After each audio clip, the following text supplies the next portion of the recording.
The younger sister whispered, "Where's the doll?" "The one in the room. We must say goodbye. Otherwise, we can't leave." Seeing her firmness, the hapless Daxiang silently complied. Gathering his courage, he returned inside, ready to deal with the doll in flames. This guy was just too rebellious, thinking everybody was bossing, so he chose not to handle the doll, tossing it into a bottomless hole instead. No one would know as he was alone. Back at the car, Big Guy pretended he burned the doll. Now they could hit the road. Everyone left quickly without much thought. They took Jinji to the hospital. She was fine, just scratched. But was she really? The younger sister nearby, staring intently at Jinji as if she saw something strange.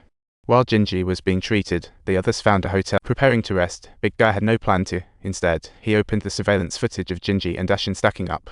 He also saw Jinji being dragged into a tunnel. He still thought it was all an act from Jinji and marveled at her acting skills.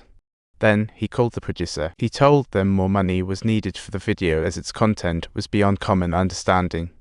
If not, Teinsel times lo 3/4 degrees half pound sign air at emot circumflex micro air at half not sign a kit civil for rabi ear sot 3 thorn y circumflex pound sign a kit io. He had another goal, filming supernatural videos to sell them at a high price to producers and make a killing. Later, Big Guy visited the hospital to see Jinji. After a night's battle, Dashin looked worn out.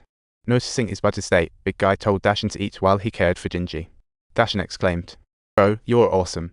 My great bro knows to care for me."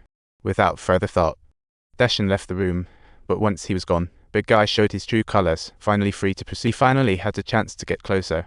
He leaned over Jinji, expressing his feelings, and even kissed her. But suddenly, Jinji opened her eyes, revealing tendrils of hair emerging from her mouth. A ghostly woman enveloped Big Guy's head, leading to a complete defeat. Meanwhile, Xiaoxuai and Amy, who were eating, received a call from Dashin. She told them Jinji had woken up and urged them to hurry over. Indeed, when they arrived at the ward, Jinji appeared perfectly normal as always, but then they immediately noticed. They called her phone with no answer, so they returned to the hotel to search for Big Guy the next day. Jinji and Dashin were in one room getting ready to celebrate the rest of their lives with a stacking ceremony. Meanwhile, Damie, while washing up, noticed several strange marks on her wrist. She sensed trouble. Had the ghosts not disappeared but instead clung to them? Uneasy, they got Big Guy's room key from reception to view last night's surveillance. They indeed found something. The doll that had been suspended suddenly started shaking and fell to the ground. The next moment, Jinji opened her mouth and the ghost rushed. Meanwhile, Xiaoxuai, returning from the store, got a call from Jinji. "Come to my room fast." Then she hung up. Xiaoxuai was puzzled. Suddenly, Dashin rushed out from the front, panicked. The two of them hopped into the car to leave the hotel. Xiaoxuai thought, could it be that the couple is fighting? Earlier, Jinji was sitting on the bed in a red outfit. Xiaoxuai cheerfully approached and called Jinji, causing Jinji to stand up at once. With white eyes, she approached Xiaoxuai, who froze in fear as the ghost possessed Jinji and cast an illusion. As the scene shifted, a blooded little boy appeared, and that boy was Xiaoxuai's brother.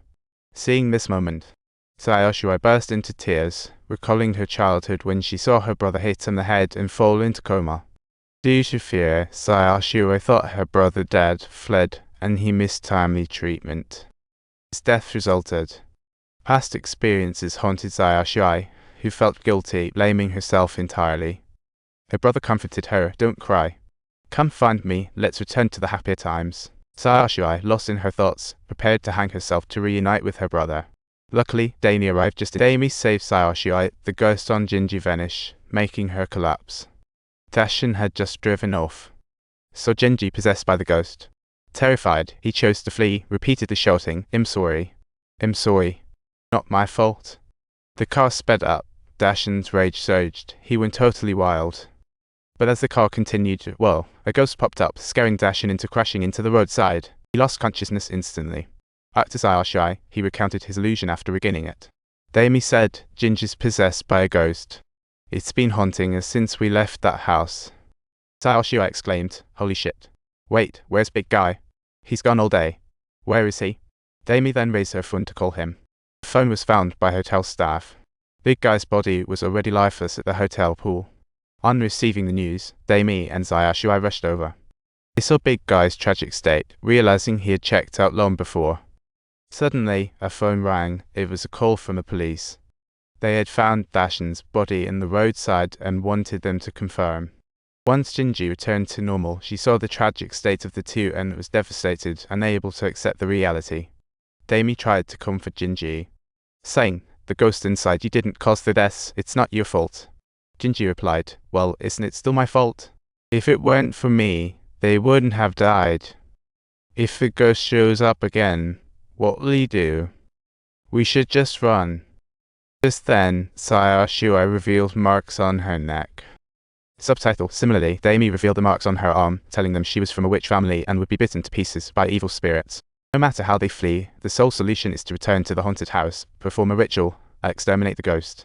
Without delay, everyone hurried back to the haunted house. Upon arrival, Jinji and Sayashua entered first, unprepared. Meanwhile, Daimi turned and her grandmother's spirit appeared. Despite her witch family, facing the ghost was new.